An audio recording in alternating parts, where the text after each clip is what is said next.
ফুটন্ত গরম দুধে পাউরুটি দিয়ে যে এত মজার মিষ্টি তৈরি করা যায়, এটা হয়তো অনেকেরই অজানা। হ্যালো এভরিওয়ান, আসসালামু আলাইকুম। তো শুরুতে সবাইকে বলবো একটা লাইক দিয়ে ভিডিওটা দেখা শুরু করবেন।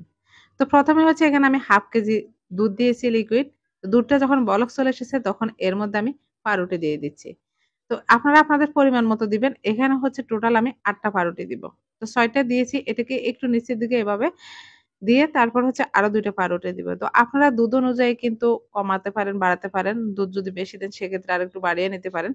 তো আমি এখানে ৮ পিস পাউরুটি দিয়েছি। দিয়ে এখন দেখেন দুধের সাথে আমি পাউরুটিটাকে ভালো করে মিশিয়ে নিচ্ছি। এই যে দুধের সাথে পাউরুটি বা পানির মধ্যে পাউরুটি দিলে কিন্তু পাউরুটিটা খুব সহজে নরম হয়ে যায়। আর যেহেতু এটা বলক আসা দুধ, তো এটা সুন্দর করে কিন্তু মিশে যাবে। তো এটাকে নেড়ে চেড়ে একেবারে শুকিয়ে ফেলবো।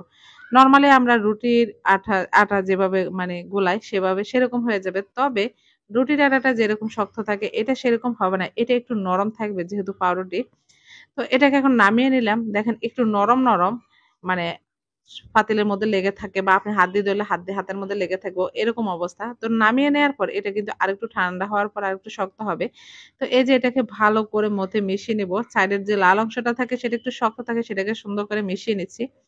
তো এই যে এটাকে আমার ভালো করে মেখে মেশানোর পর এরপর হচ্ছে আমি এখানে দিয়ে দিব একটা ডিম। তো ডিমটা হচ্ছে আমি ফ্রিজ থেকে আগে আধা ঘন্টা আগে বের করে রেখেছি যাতে নরমালে চলে আসে সেরকম করে। ডিমটাকে এখন একটা চামচ দিয়ে ভালো করে এভাবে ফেটিয়ে নেব। ফেটিয়ে নেওয়ার পর এখান থেকে এখন বেশিরভাগ ডিমটা আমি দিয়ে দিচ্ছি। দিয়ে এটা এখন ভালো করে মিশিয়ে নেব। তো এই যে দেখেন পাউরুটিটার সাথে ডিমটা মেশানোর পর আর একটু নরম, নরম হয়ে যাবে। এটা হাত থেকে একটু আলাদা হয়ে যাবে আর সুন্দর করে মেশানো হওয়ার পর তারপর এর মধ্যে আমি ১ চা চামচ মানে ১ চা চামচ না সরি এখানে ১ টেবিল চামচ পরিমাণ ময়দা দিয়ে দিচ্ছি। ময়দা বা সুজি দিতে পারেন। তারপর বাকি ডিমটা দিয়ে দিলাম। দিয়ে এটাকে ভালো করে একটু মিশিয়ে নেব। তো ভালো করে মেশানোর পর তো এটার বর্তমান অবস্থা এরকম মানে হাত দিয়ে ধরলে হাতে লেগে যাবে একবারে আঠালো, আঠালো।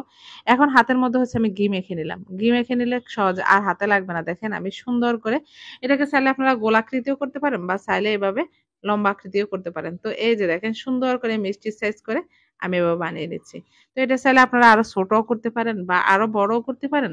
আবার এটাকে কিন্তু গোল, গোল বা চ্যাপ্টা ওই যেকোনো মানে আপনাদের যেটা ইচ্ছা যেরকম দেখতে ভালো লাগবে সেরকম করে বানিয়ে নেবেন।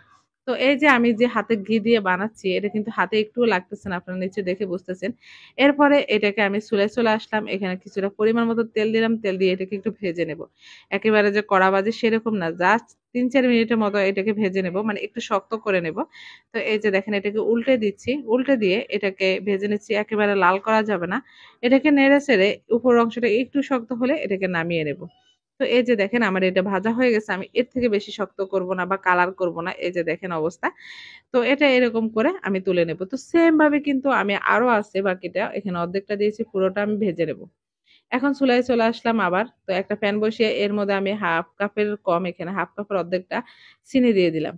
চিনি দিয়ে এর মধ্যে কিছুটা পানি দিলাম, দিয়ে ক্যারামেল তৈরি করব। তো এই যে এটাকে নাড়তে থাকবো। নাড়তে, নাড়তে একটা সময় দেখবেন এক সাইড থেকে কালার হয়ে আসতেছে আর সুন্দর ক্যারামেল হয়ে যাচ্ছে। তো এই যে দেখেন ক্যারামেলটা আমার হয়ে গেছে। এখন এর মধ্যে হচ্ছে আমি দুধ দিয়ে দিব। তো এখন এখানে আমি দুধ দিয়ে দিচ্ছি। তো দুধটা এখানে আমার হচ্ছে ৮০০ গ্রামের মতো আছে। আপনারা আপনাদের পরিমাণ মতো দিবেন। তো এখানে পিঠার ঝোলটা যেরকম রাখবেন, পিঠা বলতে পারেন, মিষ্টিও বলতে পারেন। আর এই যে দুধ দেওয়ার সাথে, সাথে কিন্তু ক্যারামেলটা মানে দলা পেকে গেছে। তো এটা ১ মিনিট পরিমাণ এভাবে নাড়তে থাকলে এটা এমনি হচ্ছে দুধের সাথে মিশে যাবে।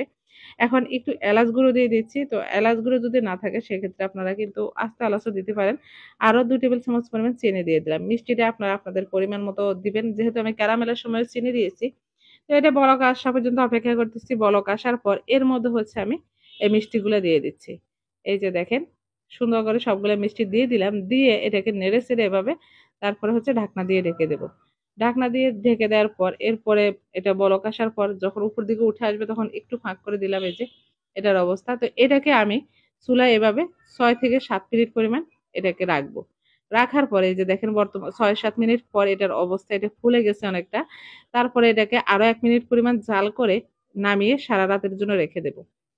তো এই যে সারা রাত পর সকালবেলা এখান থেকে কিন্তু কিছুটা খাওয়া হয়ে গেছে আমার ভিডিও করার আগে। এই যে দেখেন এটার অবস্থা এখন। তো এখন এখানে প্লেটে নিয়ে দেখতে মানে আপনাদেরকে আমি দেখাচ্ছি এটা কেটে কিরকম।